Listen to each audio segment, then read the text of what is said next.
Now, before we begin, a quick note. The information shared today is for educational purposes only and is not medical advice. Please consult a licensed medical professional for your health, for any health concerns. Now, it gives me great pleasure to introduce our presenter, Dr. Beth Atlas. Dr. Atlas is a licensed and board-certified chiropractic physician and a certified nutrition specialist. She is a doctorate in chiropractic, a Master of Science in Clinical Nutrition, and is a certified nutrition specialist. In her private practice, she focuses on integrated health and functional medicine, which addresses the root cause of people's symptoms. Welcome, Dr. Atlas, and thank you for joining us. Thank you for having me. Right. So today the topic of our talk is the gut-brain connection, and we're going to discuss the role that the gut plays in the microbiome in cognitive health. So according to the National Institute on Aging, before I keep going, did you highlight just me? Because I still see everybody. Yes, you see everybody because you're a host, I but see. you are the only Okay. person that Okay, that's fine. we see. So according to the National Institute on Aging, Alzheimer's disease is the sixth leading cause of death in the United States. And that's not the only cause of cognitive decline. We have Parkinson's, there's other neurodegenerative diseases, and there's age-related cognitive decline as well. So understanding the different issues that play a role in our brain health is super important. I don't know what has happened. Sorry. I have a pop-up in the middle of my screen. Do you guys see the pop-up in the middle of my screen? No. No. I'm going to stop the share for a moment. Okay. It's okay.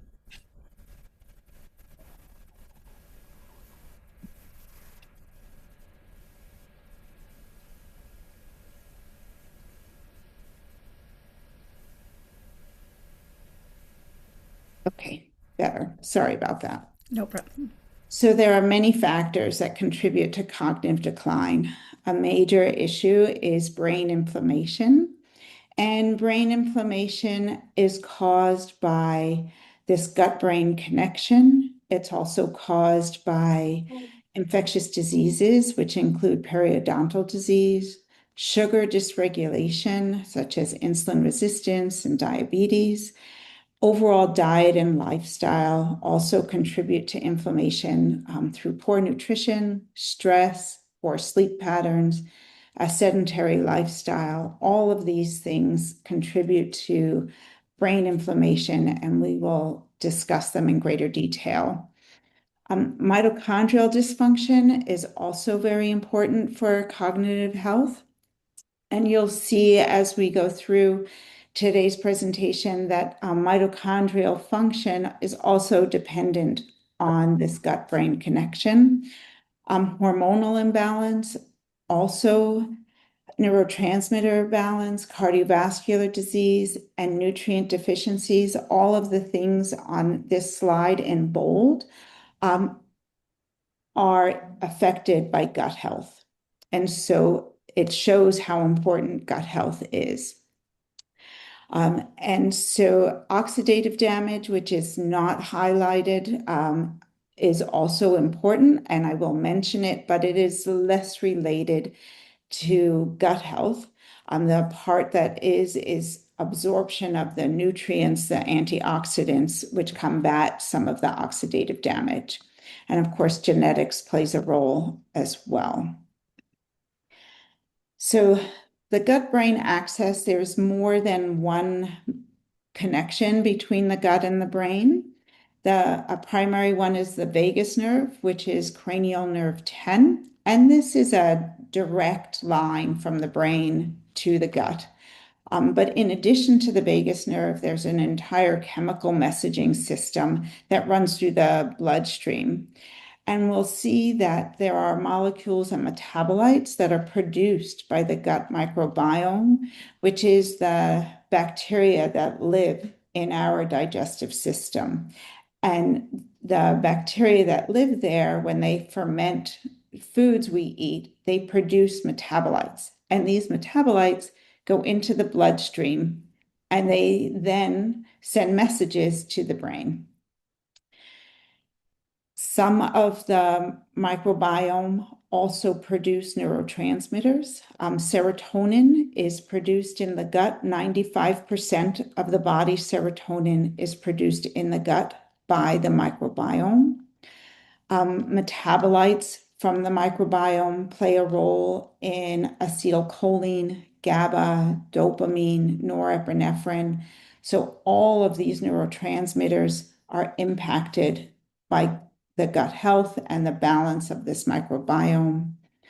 We'll see today that estrogen levels are also affected by the microbiome and something called nitric oxide as well. Nitric oxide is an important chemical that affects blood vessel health, and that then impacts cardiovascular health. And we know that cardiovascular health is also important in regards to brain health because we need good blood supply in the brain in order to have decreased cognitive decline. So when we have an imbalance of the microbiome, it's called dysbiosis. And so with dysbiosis, that could mean that you don't have enough of the good bacteria that we want. It could also mean that we have overgrowth of bad bacteria that we don't want. And you could have a combination of the two. And dysbiosis has been associated with neurodegeneration, hormone imbalance, anxiety and depression, mitochondrial dysfunction, the cardiovascular function, and then irritable bowel. And in addition to irritable bowel, there's also inflammatory bowel, things like ulcerative colitis and Crohn's disease. But when you have irritable bowel, as well as these inflammatory bowel situations, the gut lining is inflamed. And when the gut lining is inflamed, the little pores that are there to absorb the nutrients, they get a little bit enlarged. And so slightly larger particles can seep through. And when that's called leaky gut. And when they seep through, the immune system views those particles as foreign. And so you have an immune response. And an immune response is an inflammatory response. And so now you have inflammation as a result of gut irritation. And then this inflammation travels throughout the body, including the brain. So it causes neuroinflammation. So having a leaky gut contributes to neuroinflammation, and that affects our brain health. This is just a diagram explaining some of what I was just saying. So the microbiome is called, when it's imbalanced, it's called dysbiosis. And you can see here the neurodegenerative disorders that are associated with it are Alzheimer's, Parkinson's, Huntington's disease, multiple sclerosis. There are certain psychiatric issues like depression, anxiety, autism, schizophrenia is listed here as well. And then there are symptoms that people experience when they have dysbiosis, and that can be constipation and diarrhea. Less frequently, the gastrointestinal bleeding, which is listed here, that one's uncommon. The irritable bowel syndrome that I was talking about, and inflammatory bowel. There are a few things that were not listed on that diagram, so I just wanted to highlight those. Other brain-related symptoms of gut dysbiosis can be ADHD, migraines, and mood and behavioral issues. These other ones were listed on the previous slide. and some other symptoms that can be very common, actually. So they weren't listed, are bloating, excess gas, and heartburn and acid reflux is so common with dysbiosis and microbiome imbalance. So many people take antacids, Pepcid, proton pump inhibitors. They've become over the counter. People take them all the time. And when you take those, it also alters the pH levels because it's an antacid. And when you alter the pH levels, that changes the microbiome because some bacteria grow better at some pH and others at, that changes. So that you self-create more dysbiosis by taking too many antacids. Fatigue is a common symptom from the mitochondria dysfunction, brain fog, headaches, joint pain. These are all common symptoms. So if we want to look more directly on how the gut microbiome affects the brain, they do produce some neurotransmitters and the hormones. But again, these metabolites. So one of the main metabolites is the short chain fatty acids, which I've abbreviated throughout as the SCFAs. So the short chain fatty acids are a major metabolite from the bacteria in the gut. And we want those short chain fatty acids. And we'll see the roles they play as we go.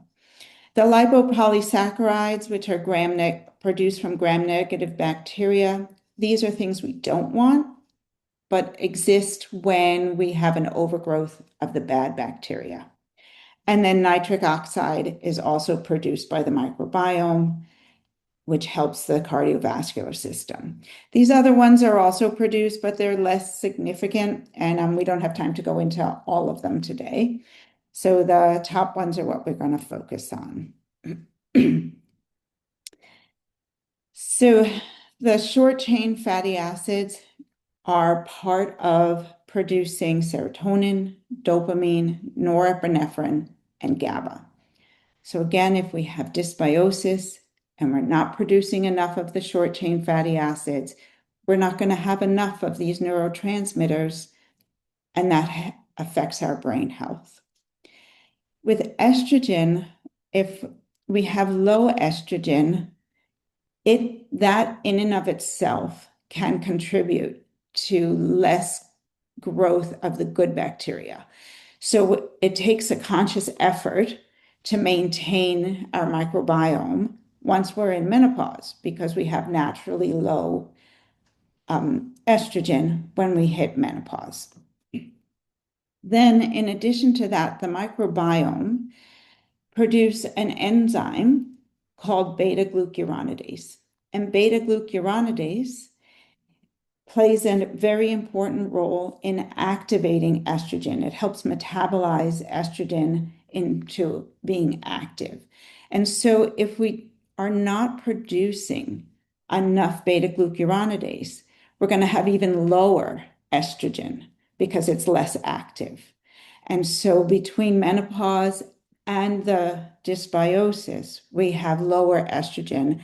And Alzheimer's is more common in women. And this low estrogen is one of the main issues that is studied as part of the reason for that. So it's important that we try to establish and maintain this microbiome. This is a list of things that the short chain fatty acids do for the brain. They stimulate the vagus nerve. They improve the integrity of the blood-brain barrier, which is very important so we don't have things crossing that we don't want. It promotes neurogenesis, so it allows for regeneration of cells, brain cells. It decreases neuroinflammation. It increases a chemical called BDNF, which has been nicknamed brain miracle grow because of how important it is for learning and memory. It activates something else called AMPK, also associated with learning and memory and protective against neural death. It regulates the microglia, which are part of the immune system for the brain, and it promotes secretion of GLP-1s. GLP-1s are today now the medications Ozempic and Wegovy. These are all GLP-1s, but our body produces its own GLP-1, not at the same level as if you're taking Ozempic, but we do produce our own. And they're doing so many studies now because of the development of these medications that there's been a great association of decreased neurodegeneration with the GLP-1s. So it does all of those things, the short chain fatty acids, as well as the neurotransmitters and estrogen that I mentioned. And then it's also critical for mitochondrial function. So how do we make sure we're producing enough of the short chain fatty acids? And it's by eating fiber. So short chain fatty acids are produced by the bacteria when they ferment fiber and resistant starch in the colon. And so for women, we want to get about 21 to 25 grams of fiber a day. Men want to get about 30 grams of fiber a day. The standard American diet at best is only 10 grams of fiber in a day. And so we really need to increase our fiber. We don't want to increase from 10 to 20, 25 overnight, because then we're going to be really gassy and uncomfortable. But you do want to gradually increase it by eating more vegetables, more legumes, things like lentils and beans and whole grains. These are all foods that have lots of fiber. And so, in addition, if you have diarrhea, that has an increased transit time through our digestive system, so that it decreases the ability of this fermentation in the colon because of the decreased time things spend there. So if you are somebody who has diarrhea routinely, it's something you want to address. So for the mitochondria is the powerhouse of the cell. And so it produces our energy. And if we have dysfunctional mitochondria or low mitochondria, we're going to be fatigued. Well, we might have also brain fatigue and brain fog. And so mitochondrial dysfunction is a hallmark of neurodegenerative disorders, and the short chain fatty acids feed the mitochondria, allowing it to produce energy. So the short chain fatty acids are, again, very important here. Short chain fatty acids also contribute to protecting the mitochondria from oxidative damage. And oxidative damage is when we are exposed to toxins in the environment, from chemicals or pollution and smoking, things like this. This causes oxidation. It's the technical stuff is when you have a free electron, and then it causes damage to the cells surrounding it, and that's called oxidative damage. And so we want to prevent that, and the short chain fatty acids help prevent that. The other thing that helps prevent that is eating antioxidants. Short chain fatty acids also play a role in glucose and lipid metabolism, which helps prevent mitochondrial death. So we really want to make sure we have them. Gut health is important for absorption of the antioxidants as well, which again will help prevent this oxidative damage. So I've mentioned this as we've gone, but some symptoms of mitochondrial dysfunction are fatigue, decreased muscle endurance, neurodegeneration, brain fatigue, brain fog, mood disorders such as depression, and just decreased metabolic efficiency throughout the body. There are different causes of mitochondrial dysfunction. Some of them are medical conditions like anemia, being hypothyroid, having diabetes, autoimmune diseases, certain other infections like Epstein-Barr, chronic fatigue, chronic Lyme, and long COVID. All of these affect the mitochondria. But on the other side, there are physiological causes, such as dysglycemia, which is poor sugar regulation. So we don't want to eat too much sugar. And if we have diabetes or metabolic disease, we want to do things to address that. Insomnia, being sedentary, also impacts the mitochondria. We actually increase the number of mitochondria by exercising. And so the more mitochondria we have, the more energy we're going to have. And that doesn't mean you need to exercise to the point of being exhausted, because then you're depleting yourself. But if you gradually increase your exercise, you actually gradually increase the number of mitochondria that you have. So systemic inflammation, that low-level inflammation throughout our body, also impacts the mitochondria. Not having enough antioxidants, not having enough short-chain fatty acids, all of those affect the mitochondria. And then at the bottom here, this list of nutritional cofactors, nutrients.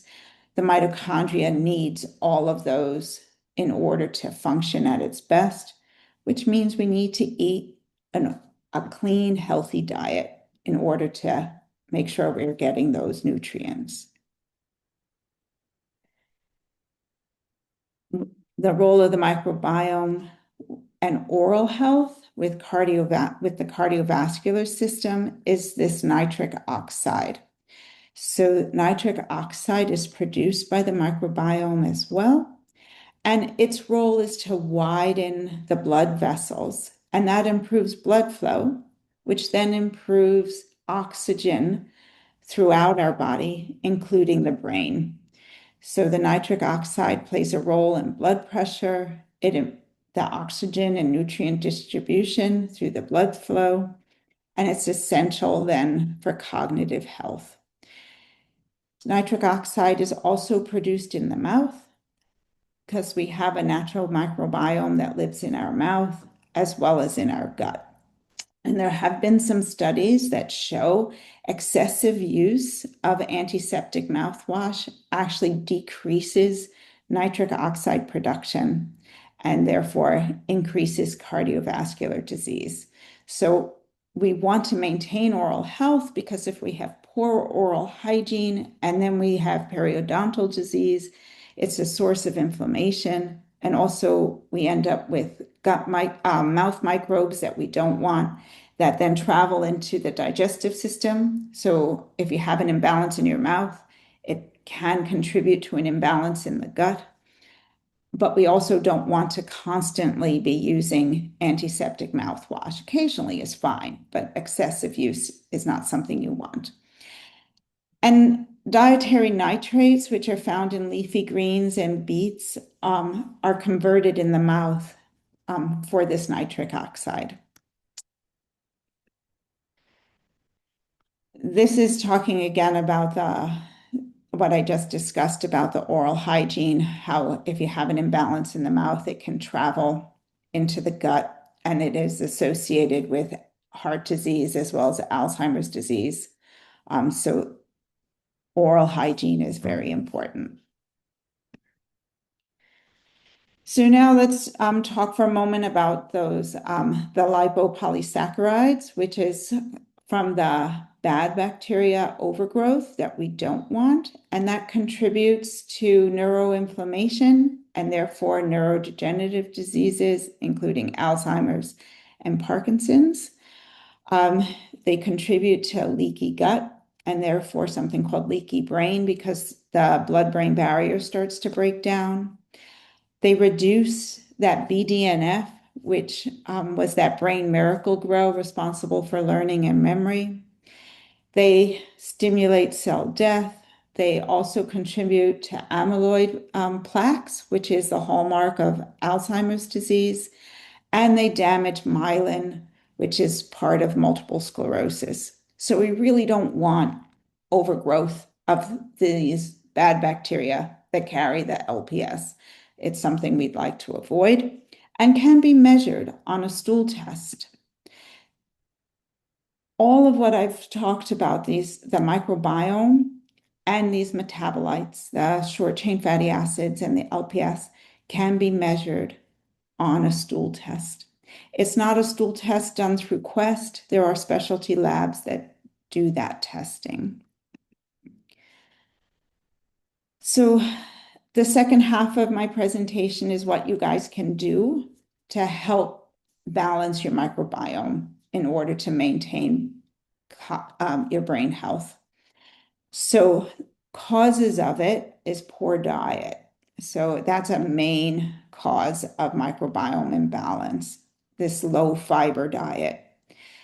So a high sugar and refined carbohydrate and unhealthy fats all promote dysbiosis. So we want to decrease our sugar intake, really decrease refined carbohydrates and unhealthy fats. Artificial sweeteners have also been associated with dysbiosis. So for people who are trying to decrease sugar, if you're just substituting with all sorts of various artificial sweeteners, it's not a good substitute. And then, of course, toxins can cause dysbiosis like alcohol, smoking, various chemicals. Stress and lack of sleep contribute as well. Certain medications, like the antacids that I mentioned, and antibiotics, if we have excessive antibiotics, that contributes to dysbiosis. A sedentary lifestyle, oral hygiene, low estrogen, and then less important right now today, but was very important during COVID, excessive sanitation. When we were all wearing masks and using all of the hand sanitizers and stuff, we had less exposure to our natural environment. And that, like being out in nature, it helps the microbiome because you just have greater exposure.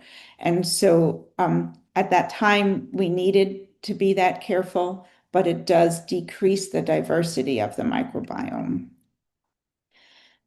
So we want to decrease our sugar, decrease refined carbs, increase fiber.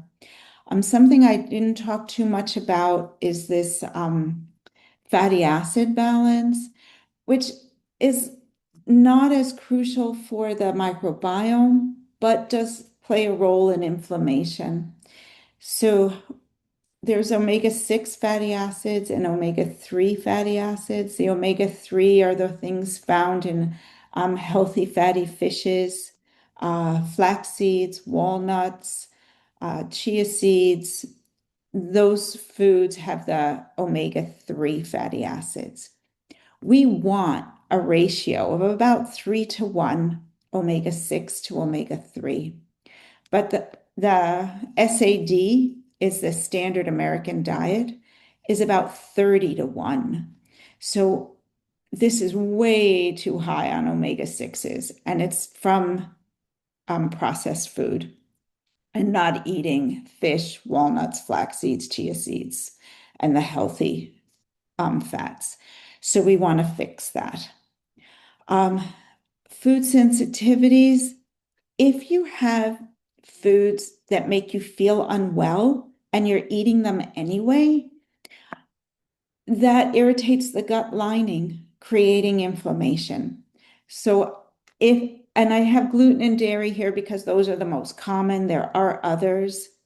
But if you eat any of the foods that make you feel unwell, bloated, or heartburn, I'd recommend not eating them and going through a gut healing process. Sometimes you can add them back in once you heal the gut. Stress plays a role in that it can alter stomach acid, and that changes the microbiome. Once you do that, you change nutrient absorption.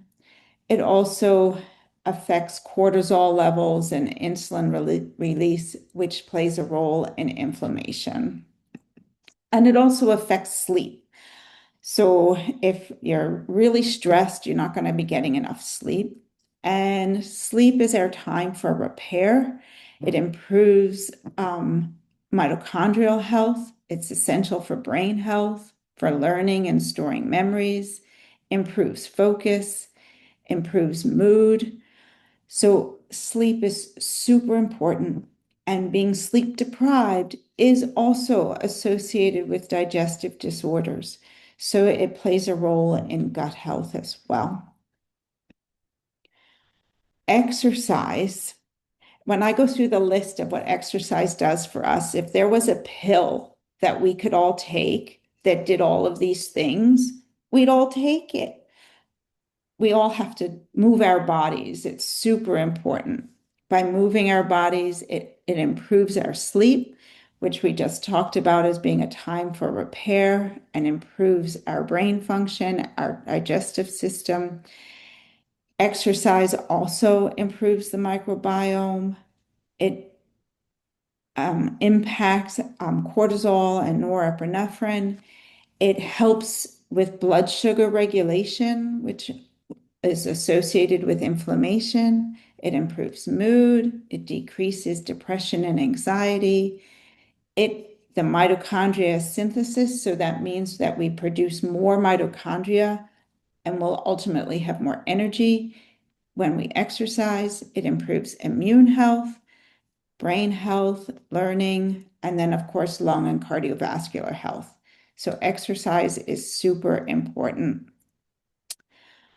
On this slide, and I think you guys are going to get a couple of handouts tomorrow with an email from Joan. This website here, the www.ewg.org, they produce handouts for something called the Dirty Dozen and the Clean 15.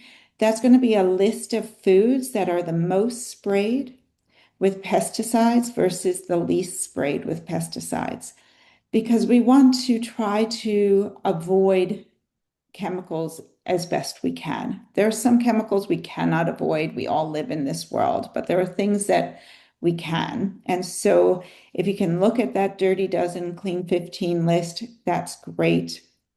They also produce a list of cleaning products that have less harsh chemicals in them. And they have a list of skincare products because our skin is our largest organ and we absorb chemicals through the skin. So we want to use clean products. For plastics, there's been a ton of articles out these days about the microplastics. I would avoid drinking from plastic water bottles if you can. Definitely don't heat plastic in the microwave. It leaches into the plastic into your food. And when you're buying things, at least look for BPA-free plastics as well as canned food. Those things are super important to help decrease toxic exposure. And then eating antioxidants to combat what we can't avoid is super important. Miranda Kuiper, this new patient. Sorry? Somebody was talking. Okay. So to improve our gut and our brain health, this is just a summary. Decrease the sugar, decrease refined carbs, decrease artificial sugar and processed food, decrease alcohol. Use that website I just mentioned, the ewg.org. If you can, grass-fed meats and poultry is better. Avoid foods that you're sensitive to. We want to increase our fiber. There's prebiotics and probiotics that I'm going to talk about on the next couple of slides, and is included in a handout you're going to receive. So we want to eat wild-caught fish if we can, lots of leafy greens, spinach, kale, arugula. Overall, you want to eat a rainbow a day. So you have a variety of vegetables for the antioxidants as well as the fiber. Berries are also a very significantly important fruit because they're the lowest sugar fruit and have great antioxidants, but all the fruits are good. Healthy fats, avocados, nuts, seeds, coconut oil I have listed here.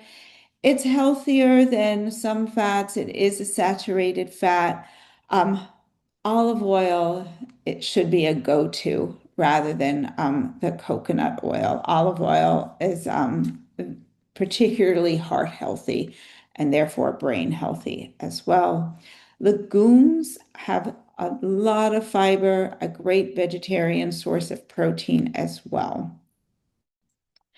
And then with the pre and the probiotics, all fruits and vegetables and legumes have prebiotics. Prebiotics are the fiber. This list have special fibers that really help feed the microbiome. So there's asparagus, other vegetables, but Jerusalem artichoke, which is also called sunchokes. You see them with both names in the supermarkets. They are filled with a lot of fiber. Jicama is a kind of like a root vegetable and also has great fiber. It has a texture similar to an apple, and it's great raw in salads. You can buy it in almost all of the supermarkets. Trader Joe's has it pre-sliced for you, which is great. It's very convenient. It goes bad a lot faster that way. So you have to make sure to want to eat it if you get it pre-sliced. Onion, leeks, garlic, and I wrote here unripe bananas because bananas are very unique in that you don't have to eat them when they're completely green, but when they're just turning yellow and they're firm, they're filled with good fiber for the microbiome. But when they're really ripe and soft, all that fiber has turned to sugar.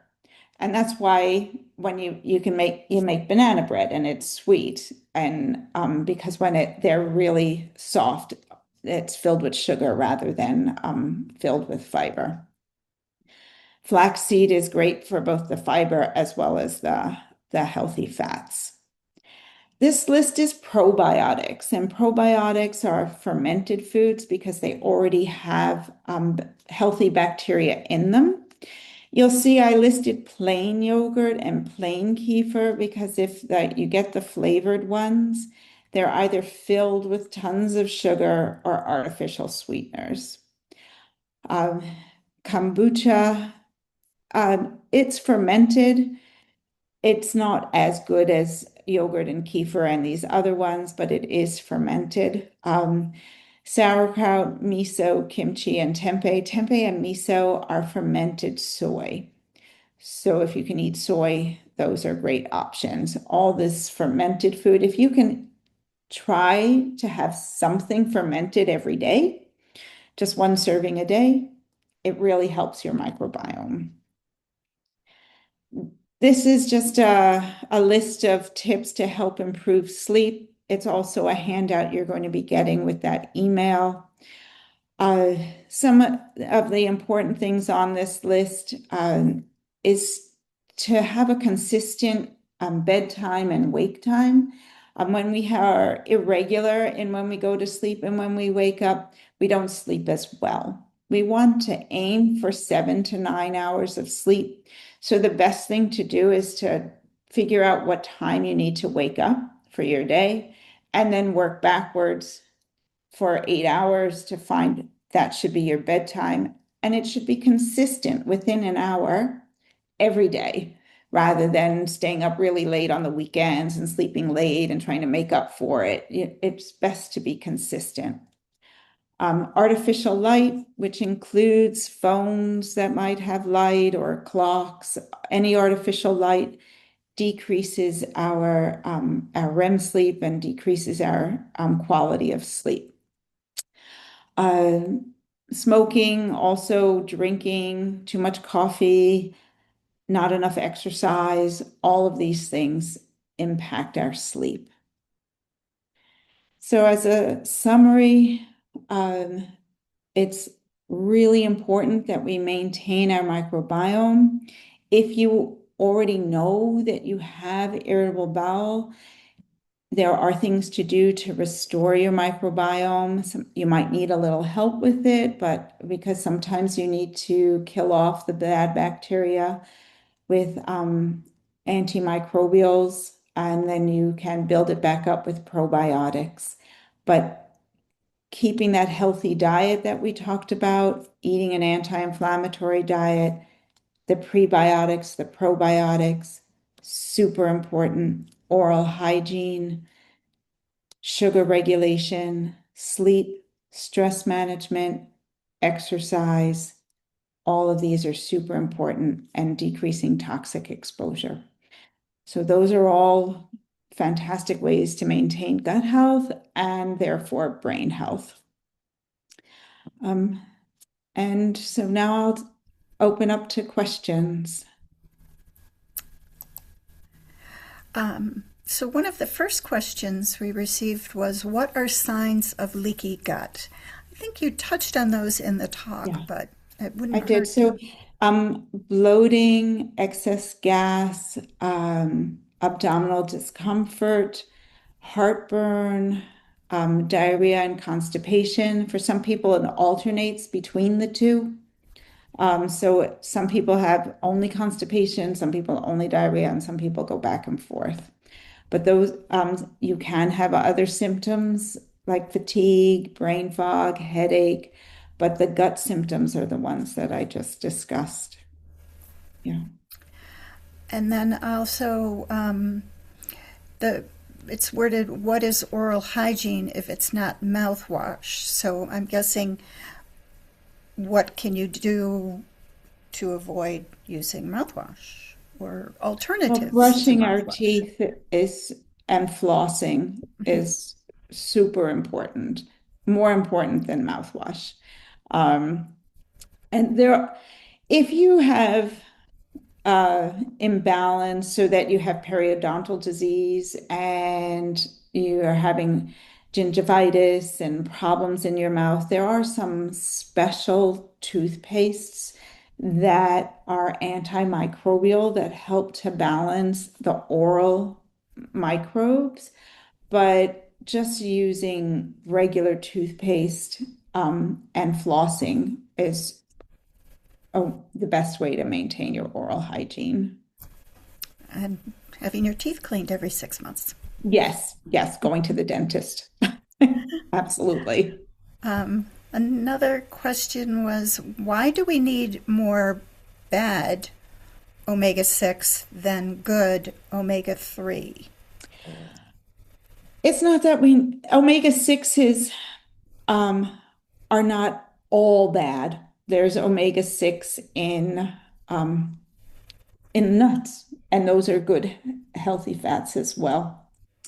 So the walnuts have the highest omega-3, but the other nuts and seeds also have omega-6. So it's too much of the omega-6 in that imbalance that creates the inflammation. So it's not that we want to avoid all omega-6. There's also omega-9. We need all of them. And the omega-9 is found in the olive oil.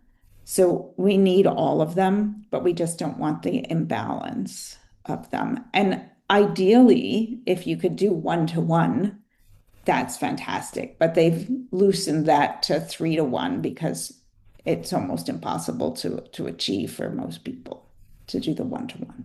I think she misread what you wrote. Oh, okay. Myra asks, is it better to use mouthwash that doesn't contain alcohol? Would that make a difference? It may be less antiseptic, so that's possible, yes.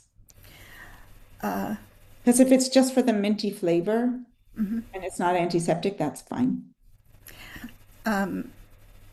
Would rinsing your mouth with water and baking soda be better? My mother used to make us brush our teeth with baking soda when we were kids.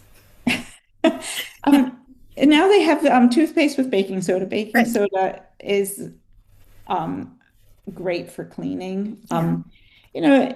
There are different opinions about it because then it doesn't have the fluoride, which isn't something we really talked about today. And it's controversial, fluoride. Some people are against it, some people are for it. So, Well, I was a kid in the 50s, so yeah. you mentioned cooking or olive oil. Yeah. And I have heard that cooking with olive oil isn't maybe the best because, So olive oil, I cook with it, but depends on what I'm cooking.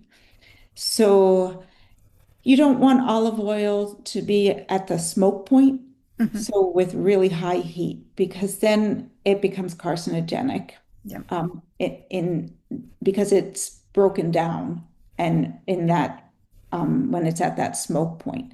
So you don't want to use olive oil for super high heat, but to saute vegetables and saute stuff, I use it all the time. And if you're going to do high heat cooking, avocado oil is a great substitute. Grapeseed oil is okay. I choose the avocado oil. Coconut oil also is okay for high heat. It has a very unique flavor. And so that if you want something for cooking that doesn't flavor like coconut, then the avocado and the grapeseed is a better high heat. Canola oil, if it's a high quality cold pressed, it's also okay for high heat.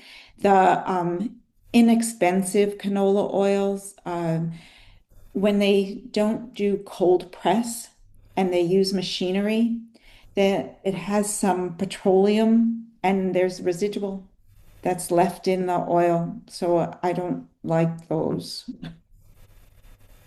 Yeah.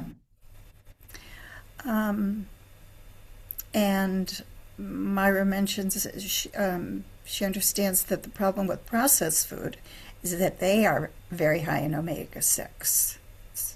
That's true. So they're high in very unhealthy oils.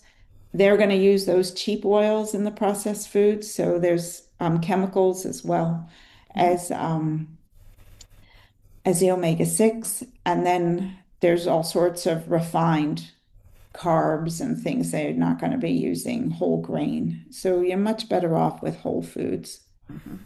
Is everybody all right? Should I unshare my screen? I think. Sure. Yeah.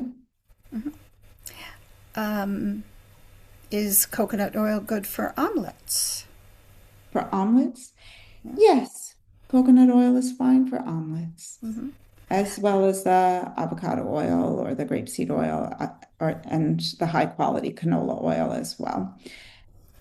With too much coconut oil, because it's a saturated fat, if you have high cholesterol and cardiovascular disease, your cardiologist may recommend limiting your coconut oil because it is a saturated fat.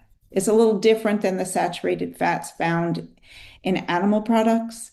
And that has to do with the length of the short chain fatty acids. Animal products are long chain fatty acids versus mid chain. And so it does react differently in the body, but your cardiologist will tell you to limit coconut oil if you have cardiovascular disease. And Neil asks, would appreciate your thoughts on Flora-Udo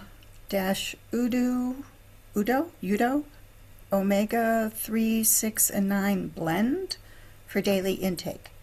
Does that make any sense to you? I think he's asking about a particular supplement. And That's what so I would need to look up that particular supplement in order to give a good answer. Um,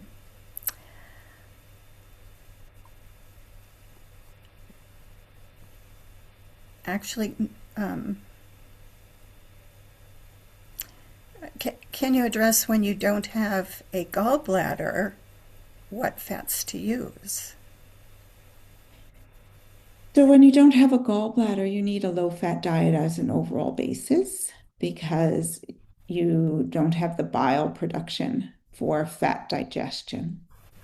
And so just small amounts is what you need to do. Mm-hmm. You can take some supplements of bile acids that help with fat digestion. And you had mentioned earlier about sleep and the body's ability to produce melatonin, and better sleep habits help with that. What about melatonin supplements? Are those good for your gut? So melatonin doesn't have a huge impact on the gut, but it is an antioxidant. So it's beneficial in that way, in addition for sleep. Mm-hmm. The one of the things that I definitely want to mention with melatonin is the studies for melatonin are for a dosage of 2 and 3 milligrams, and people take so much melatonin. And so there's excessive melatonin that we don't need. Mm-hmm. Yeah. And then collagen, good or bad? Collagen is fine. Collagen is more for bone health and skin health, hair. Think it's a sort joints plays less of a role in gut health and brain health, but there's nothing wrong with it. Any other questions? I think we've gotten to the end of the list here. Well, thank you so much, Dr. Atlas. This was wonderful. Sure. And I will be sending out the recording link tomorrow, along with the handouts that Dr. Atlas referenced, and your contact information, your website, so that people can reach out to you. Okay. Okay. Terrific. Well, thank you, everyone. Thank you. Okay. And happy spring. Yes, enjoy the nice weather. Yeah. Okay. I'm going to stop our recording.